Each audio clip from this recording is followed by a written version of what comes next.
দেখো অঙ্কটাকে ভালো করে, এই অঙ্কগুলো যাদের অসুবিধা হয় শুধুমাত্র তাদের জন্য। ভালো করে দেখো, পরীক্ষাতে আসবে বা এসেছে এর আগে, পঞ্চায়েতেও আসতে পারে।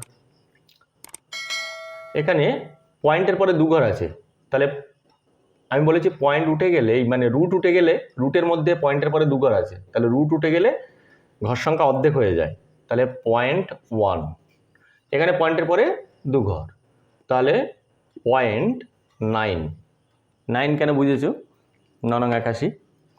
আচ্ছা, এখানে পয়েন্টের পরে দু ঘর, তাহলে 1.1।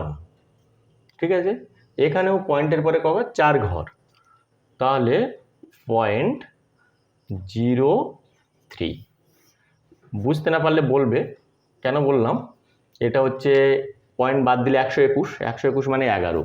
খালি পয়েন্টটা আমি বসালাম, পয়েন্টের পরে দু ঘর, কিন্তু আমি পয়েন্টের পরে এক ঘর হবে, কারণ রুট উঠে গেছে। এখানে 9 রুট করলে হয় 3, এখানে পয়েন্টের পরে দেখো 4 ঘর আছে, এই যে 4 ঘর আছে, তাহলে 4 ঘরটা দু ঘর হয়ে যাবে। তাহলে দেখো এবার যোগ করলে 3 আর 9 × 10 11, 1 হাতে 1, 2 আর 1 3, তাহলে 2.13 কোথায় আছে দেখো, এই যে আমাদের রাইট অপশন হলো বি। বুঝতে না পারলে বলো।